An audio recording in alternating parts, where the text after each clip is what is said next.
Narito na naman ang mainit na balita mula sa mundo ng politika. Isang nakakagulat na balita ang kumakalat ngayon sa social media matapos kumalat ang ulat na pinalayas na umano si President Kuting ng Norte Jr. sa Malacanang Palace. Ayon sa mga hindi pa kumpirmadong impormasyon, isang lihim na pulong ang naganap kagabi na nauwi sa matinding sigawan at tensyon sa loob ng palasyo.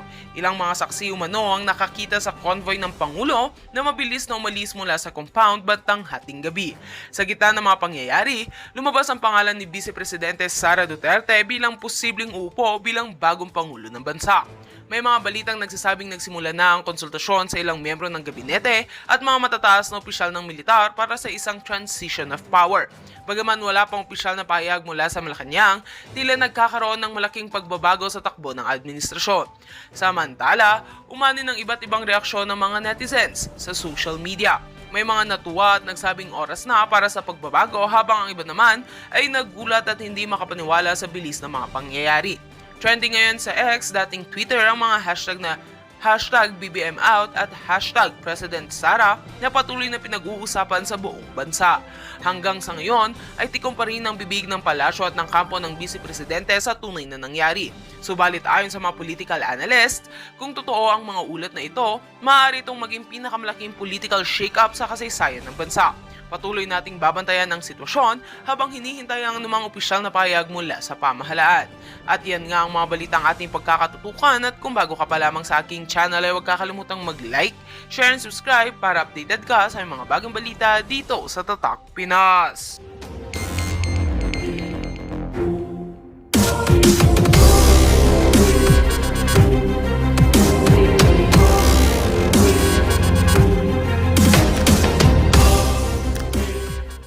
Patigilin nyo na yung mga bangag na yan. Alam mo kasi nakakapagod, no? Na magsalta everyday, magnanakaw yung mga hayop na yan. Pero good thing, kasi nga, even itong si Alfred Romualdez, okay, ng Leyte, ay nagsalta na rin, na mayroong 7 billion, okay, na anomalies dyan sa mga infrastructure projects mismo sa bayan dyan ni Martin Tambaluslos. And also, tingnan mo, let's say for example, yan ay nabawi na natin lahat. Allegedly, yung mga ninakaw nila, si Risa, budget insertion 3 billion, doon sa sinasabi ni Alfred Romualdez, 7 billion. How much is that? Yung hinakot ni Master Sergeant Guteza, o 1 billion na yun sa isang pagkakataon kay Zaldico at saka kay Tambaluslos. Yung ninakaw ni Lisa Tanas, di ba, na billion, yung confidential file nila.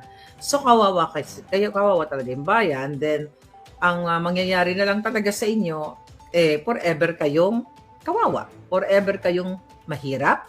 Forever tayong hindi lang third world country. Extreme pa sa third world country na sinasabi dati. Mabuti pa nga in the past kahit tatagurian tayong third world country, medyo okay pa siguro yung situation if you compare. Dahil sinabi nga imagine mo, mga kaalyado mismo ito ni Bangag. And by the way, mga kababayan, I hope si Chavit Singson, talagang tumulong siya, i-push talaga. I don't know kung paano niyang tumulong, maghanap siya ng video, ebidensya, and everything. Allegedly, yung flood control dyan, katatanggap ko lang, ito ng information. Okay? Allegedly, merong 61. Ang kay Risa Ontiveros, kung yan ay mapatunayan, payat lang yan. Merong kailangan, sabi sa akin dito, eto taga-Congress to. Okay? Ang sabi niya, Sandro has to answer 61 billion pesos in his district for those ghost projects. So ito ay message sa atin, fresh, na meron allegedly na 61 billion na ghost project itong si Sandro Marcos. Okay? Sabi nga niya, do you think Tambaluslos will name Liza Marcos as his accomplice? Tinanong niya sa akin. Okay. and will Liza Tanas accuse Tamba of being the mastermind to save her son, Sandro? Okay? Ngayon, mga kababayan, kailangan i-expose natin, kailangan malaman natin, dapat talagang busisiin ikaw naman, even though hindi ka na, it's good thing, no, na wala ka na dyan sa independent commission na yan, Mayor Magalong, since taga Baguio ka, taga Norte ka, kayo mga taga Norte dyan, baka gusto nyong pagtulungan ito. Dahil di umano, may nireport sa atin na may 61 billion. May screenshot ko ito i-post natin. 61 billion pesos ang ghost project ni Sandro Marcos. Kaya talagang wala nang mangyayari sa buhay ninyo, mga palangga, dahil ang mga jutang ginimis, Marcos Jr., Martin Tambaluslos. Okay? At etong si Zaldico, lahat sila, mga kababayan, ay talagang uubusin ang pera ninyo. Right? So, alam ko excited na kayo sa ating headline. Okay? Hanilet, binasos ng Breton, Inday Sara, kilala. Bitin muna natin yung kay Hanilet, yung kay Inday Sara. Alam niyo sa aking mga palangga, especially sa The Hague, sa Europa, saan man kayong part ng mundo, alam niyo nakikita ni Vice President Inday Sara ang mga oportunista. Okay? Huwag din yung isipin na porket may mga taong nakadikit sa kanya at ginagamit siya, di ba? Ay yun ay may talagang connect kay Inday Sara or everyday nag-uusap sila ni Inday Sara, ganyan-ganyan. Hindi yan totoo. Okay? Noong nakaraan lang sa Kongreso, nasa Kongreso, sa Senate, di ba, pumunta si Inday Sara dyan, doon sa budget hearing. Maraming oportunista doon na nagpa-picture sa kanya. Sabi ko nga, as a vice president, hindi naman gagawin ni Inday na sasampalin niya yung mga oportunista, di ba? Unless na lang kung pikon na talaga siya, hindi naman niya sasampalin na ikaw putang ay naka-oportunista ka, di ba? Mga ganyan-ganyan. Ngayon, mga kababayan,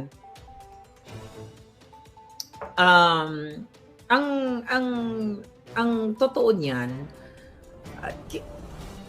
matalino yan. Okay? Alam ni Inday Sara kung sino ang dugyot, kung sino yung bastos, kung sino yung nagagamit lang ng kanyang pangalan. Okay? Kaya huwag kayong magpadala sa mga optics. Okay? Huwag kayong magpadala sa mga dinner ng mga alpotera. Diba? Yan ay pinakikisamahan lang. Dahil nagpapanggap na para sila. Diba? Sa mga Duterte, tandaan nyo, ang dami ng mga Duterte noon na sinuportahan natin. Even mga inappoint ni Pangulong Duterte. Look at General Anyo. Traidor. Diba? Ipinagkanulo si Pangulong Duterte. Ang dami pa niyan. Kaya si Sara, ayan si Prinsesa Sara na yan, alam mo, hindi naman Shonga Bells katulad ng mga alpotera. Okay?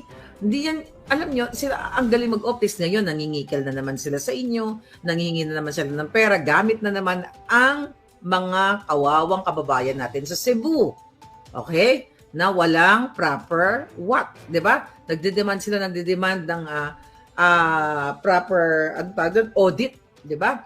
Sa aming mga sa aming mga event, Pero ngayon, tignan mo sila, nagbibigay ba sila ng proper audit?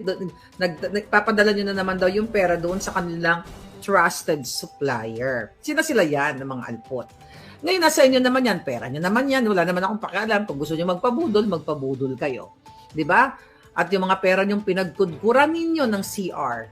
Kasi, inaano kayo kinukutsa kayo ng team ng mga hayop na ito, na sila daw ay nagtatravel sa The Hague at gumagastos ng sarili nilang pera. Yung isang gorilla ang nagsabi noon na I hope, hindi siya makasira sa KOJC at sa SMNI na kayo daw dyan sa The Hague ay nagkukudkud lang kayo. Kaya wag nyo ibigay yung pera ninyo sa Team Alpotera na pinagkudkuran ninyo.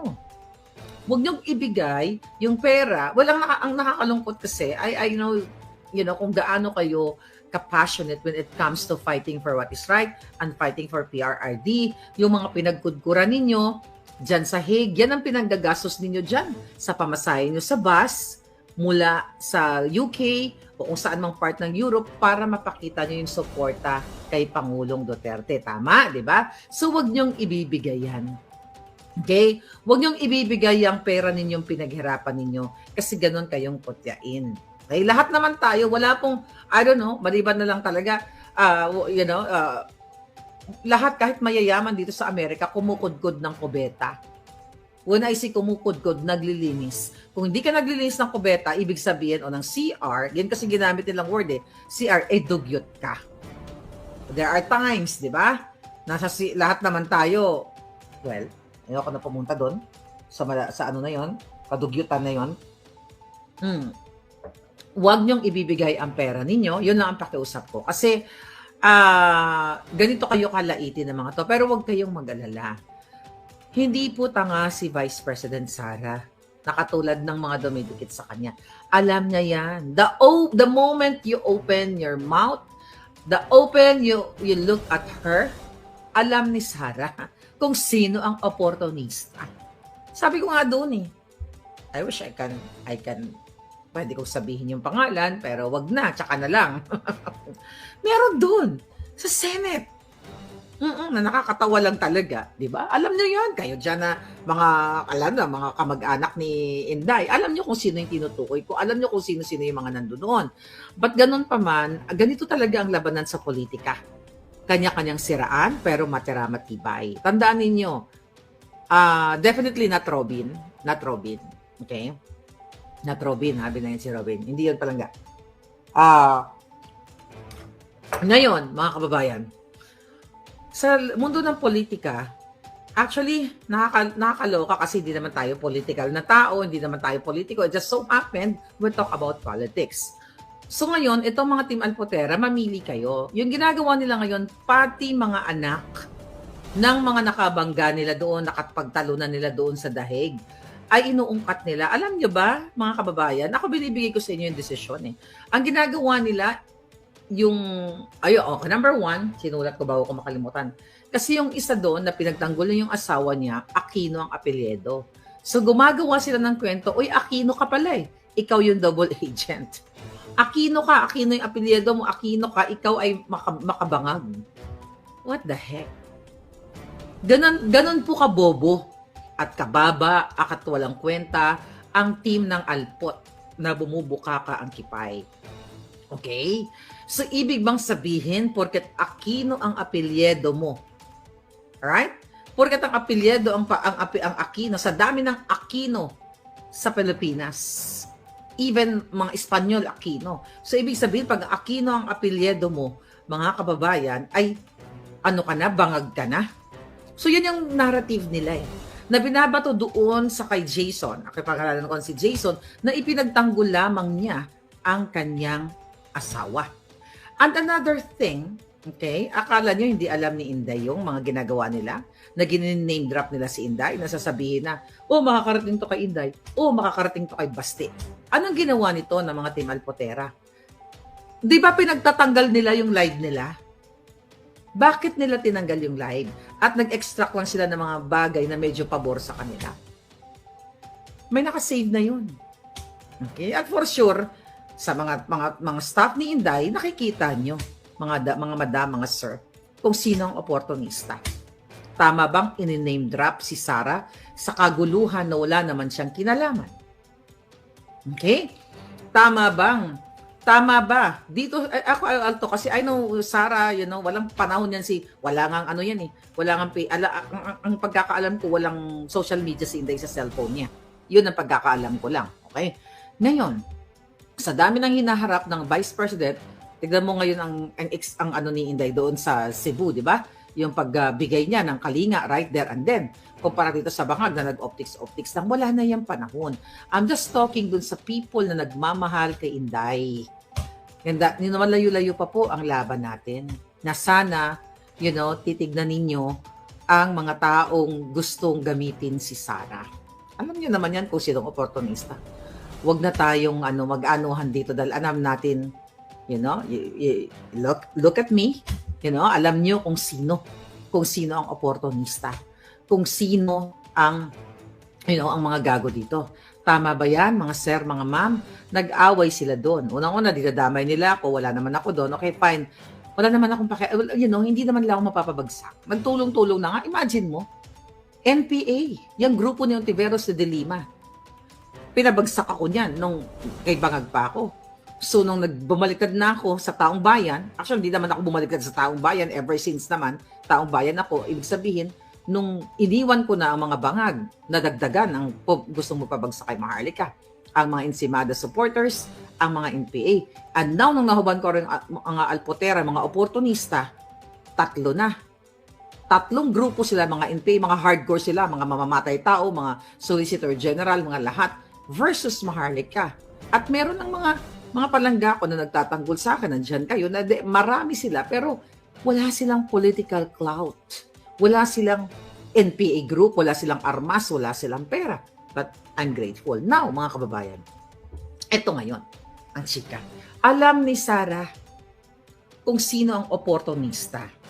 And sana, doon nga sabi ko nga sa mga nagmamahal kay Inday, yung mga staff niya, tama po ba, mga ma'am, mga sir, na itong nagpapanggap na nagmamahal kay Pangulong Duterte, nagmamahal kay Inday, ginagamit ng pangalan ni Inday, ginagamit ng pangalan ni Pangulong Duterte para pagkakitaan, kumita sila ng pera sa kanilang libro, sa solicit, at kung ano na pang kadyatahan na idamay yung mga anak nung mga nakabangga na gusto pa daw nila spread yung away doon sa school. Bullying yan. Okay? I think ang anak ni Jason Aquino, hindi ako nagkakamali, na-meet ko yung batang yun, napaka-inosente ng batang yun. Napaka-inosente ng bata, idadamay nyo sa laban. Ibig sabihin, mga duwag to, mga demonyo talaga. And another, anak ni Sir Jun Digamon, nakita ko yun. Okay, yung isa doon na nakakilala ko din, na akala ko tao, yung pala, sumanib na sa demonyo. Kung tama yung pagkakakita ko dun sa video, parang there was a time na nakisakay siya sa sasakyan ni John Digamon, ni Palangga, John Digamon, na namit ko mabubuting tao. Ever since andyan kay Pangulong Duterte, nakisakay siya dun sa sasakyan, correct me if I'm wrong, if you're there, John, nag-video siya kasama yung bata. Okay? Yung, I think, young lady, bata, na sinasabi niya na ang batang ito ay mas abnormal sa kanya, ganito, ganon. Bakit mo idadamay ang mga batang inosente? Bakit nyo idadamay? Gusto nyo makipagpatayan, hindi naman kayo uurungan nun, pero idadamay nyo yung mga inosenteng bata? I hope makarating yan sa opisina ni Inday Sara. Ganito ba ang klaseng supporter na nakapaligid kay Inday, na pati mga bata tina-target nila? Di ba? Pati mga bata tina-target nila, 2 minor de edad. Tapos gusto nilang ibuli sa school. Hindi nyo kaya yung kalaban ninyo, tapos sa bata kayo pupunta. Pang-NPA yan. Pang-rebelde yan, mga kababayan. Hindi ganun si PRRD. Di ba? If you talk about what, we follow the lead of PRRD. Hindi ganan ang Pangulong Duterte. Mahal niya ang mga bata. Hindi hayaan ni PRRD na ibubuli ang mga bata. Nakita niyo si Kitty? Kung gaano si Kitty ginaabi-abi ang mga bata. Yung mga bata dyan na nakikita niya, binubuhat niya, ganyan-ganyan. Very mapagmahal siya sa bata. Tapos, eto, Kitty, eto kayo, mga Duterte family o siblings o mga tao niya, eto mga tao sa inyo sa likod, hindi nila pinlano. Talagang ginagawa na nila para sirain sige, okay, makipagbardagulan kayo dahil, talagang ganun ang buhay eh. Nagkakainitan, di ba, bardagulan tayo, di ba? Pero ang point, John, bakit ang inosenteng bata ay idadamay mo? Kung si Kitty, tama ka, no? Siya nag-comment. Kung si Kitty at Hanilet nga, binastos nila sa vlog nila, tama ka dyan. Medyo nakalimutan ko nga yung Palangga. So, yun lang yung sa akin. Siyempre, masakit yun sa mga magulang. Alam nyo na mga ang rebelde, nakita nyo yung mga mafia, di ba? Katulad nila Bangag, katulad ni Lisa. Hindi nila nakayanan si Sheena, makapinig sa distressed mother. Di ba? Hindi nila nakayanan. Kasi ang issue nun kay Sheena, alam nyo, hindi lang yung mere awayan ng magpartner. May ugat yon, flood control kasali doon dahil nahawak ni Sheena yung ebidensya na doon si Maynard Ngo, nandoon si Mac Builders, ito nga yung partner niya, si Francis Lloyd Tichua, malalim po yung ugat na yon. Anong ginawa ni Lisa Tanas? Para masaktan niya ang ina. Baka sakaling lumuhod si Sheena dahil kinuha yung mga anak niya. Kinidnap ni Lisa Tanas. Kinidnap ni Marcos, kinidnap ni Teddy Boy Locsin. Tignan mo kung matapang yung nahamon ko. Kung ako'y nagsisinungaling doon, tagal ko nang sinasabi, dapat na nag-file na ng case si Teddy Boy Locsin Jr. Hindi siya makafile ng case kasi alam niyang may kalalagyan siya dahil nag-facilitate siya ng pangingidnap ng 2 bata. So balik ako dito sa Team Alpotera. Eto yung ginagawa nila. Ako okay lang, murahin niyo ako, wala akong pakialam. Nagbumura din naman ako eh. Ganun talaga sa social media, matira matibay. Pero ako, sa tama lang ako. Ang minumura ko, halos yung mga demonyo sa kaba ng bayan. Pero yung idadamay ninyo, ngayon, I'm just talking to you mga palangga. I don't wanna talk to them. Dahil alam ko demonyo naman talaga sila. Kayo na lang na nagsumusuporta kay PRD. Tama ba? Na mag-away tayo, hindi nyo ako kaya. Tapos ang tatargetin nyo yung walang laban-laban. Well, ang gumagawa niyan, mafia. Kaya nga in-example ko si Lisa. Mafia at sindikato. Dahil hindi nila kayang, hindi nila ako kaya, o kaya ang tatay, sisirain nila yung anak. Nasaan ang fairness doon? Kung gusto nila ng fight, talaga, one-on-one, kung gusto talaga nila makipagpatayan, I don't know kung nandyan pa sa sahig, hamunin nila yung tatay. Total, matapang sila eh. Mag-set sila, o sige magpatayan tayo dito sa kanto ng Duterte Street. Kung talagang matapang sila, bakit nila ang mga anak nitong mga naging kaibigan ko, naging kasama ko, at lagi dinidikit yung pangalan ko dyan na wala naman ako. But anyway, normal lang yan. Pero ang malupit dito, yung mga bata na walang kamalay-malay. It's up to you, mga kababayan. Tapos, yun nga, ako, umaapila ako sa SMNI dahil mga kaibigan ko yung mga yan. Kung makalait, yung mukhang inodoro ninyong, ako manlalait talaga ako. Pero inuunahan nyo kami. Yung makalait dyan. By the way, SMNI, KOJC, hindi naman ako diktador. Pero para lang sa akin, bilang kaibigan, makakasira po ang isang bugaw at gorilya sa inyong hanay. Okay? Kung gusto nyong manatili at talagang nandito kami sa piling ninyo, kasi ako naman, mga kaibigan naman tayo, sana bigyan nyo ng leksyon yung gorilya, lalo na yung gorilya at ang bugaw.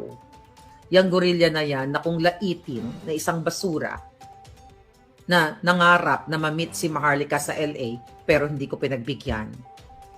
Ang nag-message pa sa akin yung si Chonky Lay, yung tinatawag din si Chonky R ba yun, yung nag-addictus. Siya pa ang nag-ano niyan sa akin na imit ko daw si Gorilla. Alam mo, sabi ko sa mga friends ko, excuse me, hindi ako makikipagkita sa Gorilla. Ang pangit sa picture kasama ko Gorilla. Hindi ako makikipag-picture.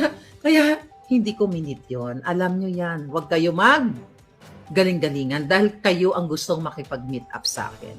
Ako never, kasi wala akong plano makipag-picture sa mga pangit. Total, kung mamintas kayo sa totoong pangit like you, na sinasabi ninyo ang mga taga-Europa, nangyayabang, ganito, gano'n, ay kumukudkod lang ng CR. It's true na sila ay, I've met someone in Canada, si Ate Bebe Luz. Nagsimula sa pagkudkod. Hanggang ngayon nagkukudkod, but it's their own business. Kasama niya yung kanyang asawang Canadian na napakabait. Namumuhay sila ng marangal. Namumuhay sila ng malinis. Yung pinagkudkuran nila, ginagastos nila sa mga Duterte events, sa mga flaglets, sa kung saan-saan. Di ba? Huwag niyong lalaitin ang mga OFW na nagkukudkod, na nagbibigay ng buhay sa ekonomiya ng Pilipinas. Kaya sabi ko nga, ang aking mga palangga sa SMNI at sa OJC, sana wag kayong kasi nagre-represent yan eh. Nagre-represent po yan sa imahe ninyo. Di ba? Imagine niyo yung mga tao na imbis na manood ng show, tapos nakikita nila yung gorilla. Kahit ako, sa totoo, hindi na ako nanonood kapag may gorilla ako nakikita. So, yun lang yun. Ang sabi ng dito, ng ng mga double agent, pasikat ka talaga.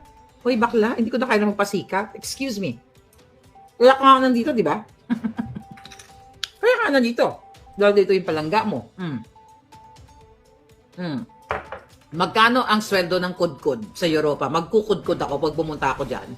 Di bali magkudkud kung ang kita naman ay $100, 100 euro per day. Sabi ni Emilita. Di ba? Namit ko yan sila. Kasi, mga kaibigan ko yan sila ka Eric, nakikita ko yan. I mean, yung mga sila Anton, nakikita ko sila. So, I hope huwag kayo ma-taint ng inyong reputation pagdating sa amin. Kaming mga organic, ika nga. My God, 25 euro per per good. Oh, sinong gusto kumudgod sa Europa? Magsama na tayo doon. Magsa-sideline tayo. Alright? Ngayon, here's the moment. Okay? Ang daming insecure sa'yo, sabi ni Gisa. Alam nyo, sabi ko nga sa friend ko, alam mo, ipinanganak na ako na kahit saan ako magpunta, may insecure talaga. Kaya magtinda ako sa palengke, may na-insecure. Kaya sabi ko nga, alam mo,